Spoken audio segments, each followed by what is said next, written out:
3, 2. It stays right under the skin. There's the skin, the layer of fluid, and then the fascial layer, and you want to be right on the fluid layer. You want to be in the fluid, and that's where you're working with lymphatic drainage.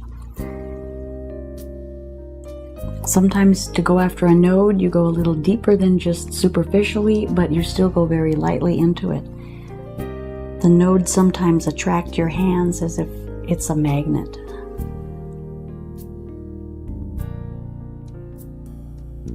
So you go around the clavicle area in this kind of a shape that is out to the point here and then back.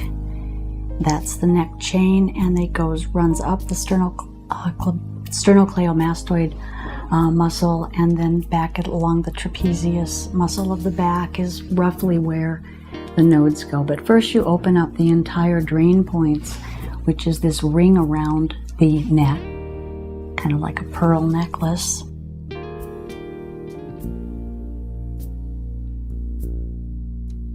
And then we go up the neck with little skin stretches. 3 to 5 times is what you want to do, and then you just ride it up. And there is a rhythm to it. So when you ride it up, you also want to feel that it has kind of a filling sensation. So you feel the fluid pushing out, and then it fills as it comes back in. And that's the rhythm that you'll follow.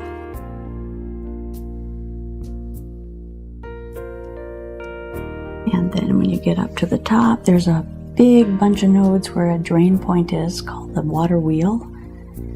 That's what I was trained that it was called. I'm sure it's got other names. And then we go down the back side. Now when you're working here, it's better to work across the vessels. In other words, if a vessel is running in this direction, your hands want to be like this, so you're not working the same direction that the vessels are going. So you're working across them, giving the skin stretching like that. That's where looking at an anatomy book and understanding how the vessels are, where they're moving to, and kind of seeing the flow pattern of them is very helpful. And you do that maybe 2 or 3 times on the neck. When you go back over it, like here we're draining it, and then we call it, in the Chickley method anyway, to rinse, and that's where you go back over it again and you just kind of rinse it back down. And it's kind of a reversed pattern of it. In lymphatic work, you always need to start proximal, which is closer into the body, and you move distally, which is farther away. It's like opening up little locks of water, so you're opening something so it has somewhere to move to. If you start farther out and you're draining it inward where it has to drain to, you're not gonna, if there's a blockage between there, you're not gonna be able to get the fluid up. So you have to open as you go. And that's one of the things that distinguishes lymphatic work from other work. In moving blood, moving the circulation, you want to start distally and move towards the heart. In this work, you do it just the opposite because we're in a different system. Now here there's a row of nodes underneath the chin. So we start and we just go under the chin very lightly and drain the nodes. It's actually right along the jawline.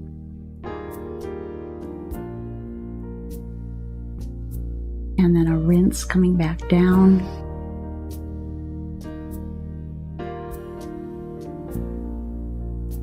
Okay, and rinse that. And then coming back up. Now the draining on the face is there's a triangular from the nose kind of down this direction. This drains down and this drains to the side. So to drain down, the next thing after you open up this chain underneath the jaw down at the mandible, you come up to the chin and just start draining down. Move to the side and drain.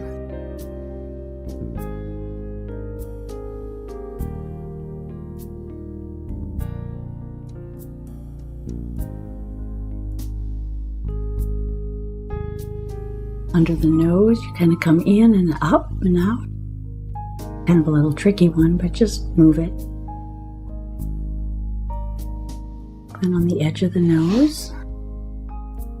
And you're draining downward on the nose, so it's going that direction.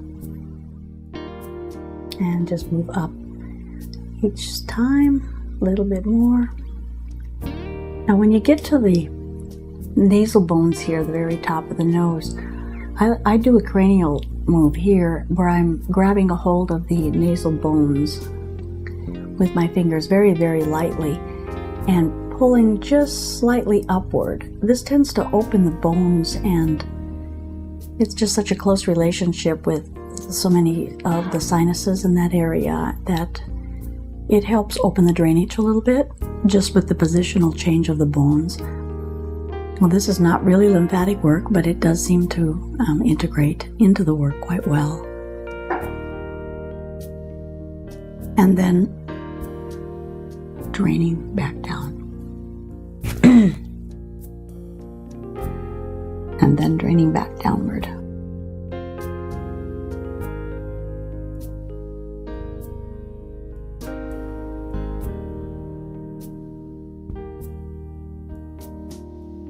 And under the chin again, around.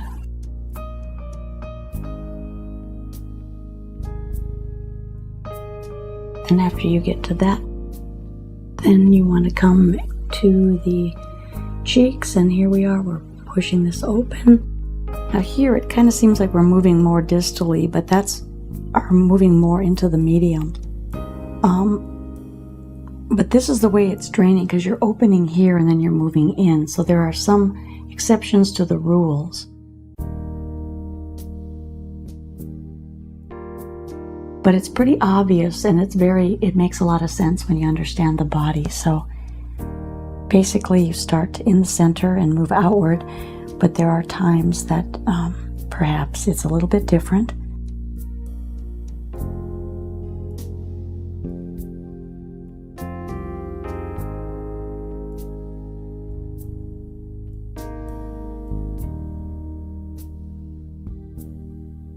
Then you come back to the cheek area and some skin stretching underneath the eyes. Now this is just little tiny pulls. This is very good work to do if you are an esthetician. This is an excellent thing to incorporate into your work if you haven't already.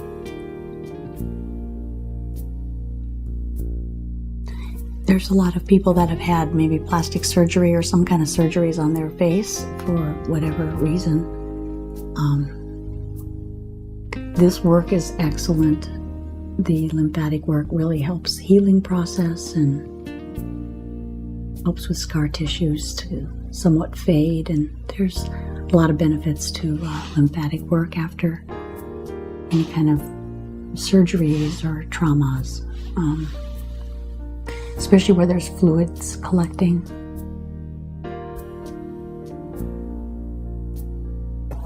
And then you can go to the eyebrows next, and the same kind of little pull. It's just very light work. Sometimes it feels like you're not doing a whole lot, but you can tell under your fingers that there's a lot of fluid moving.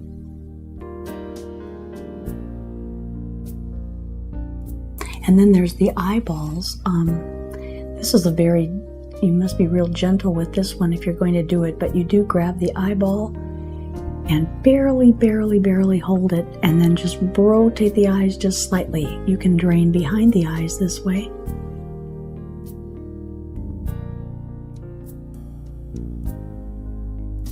Okay, and then very lightly across the eyelid.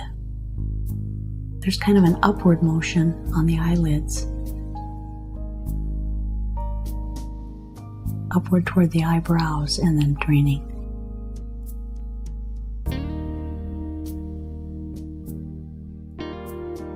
Okay, and then the forehead.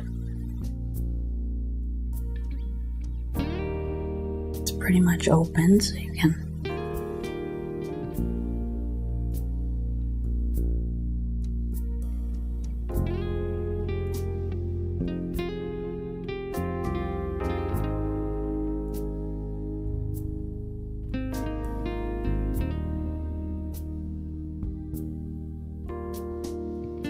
And then you can do the ears, where you put your finger right inside the ear there and just rotate each ear opposite back and forth. This will drain the ears. This is excellent for children that have ear infections. Oftentimes it'll help them feel better almost immediately.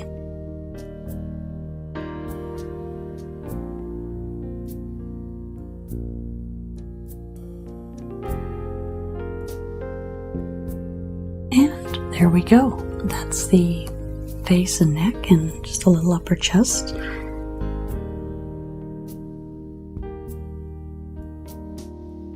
The head, you can just push the head like so. It's just pumping, and there's the same kind of pattern in the back of the head. It's a triangular kind of thing in the back of the head as well, the way that it drains down into the neck. And then these drain into the water wheel area. Okay, this is Athena Jezik on lymphatic drainage of the face and neck.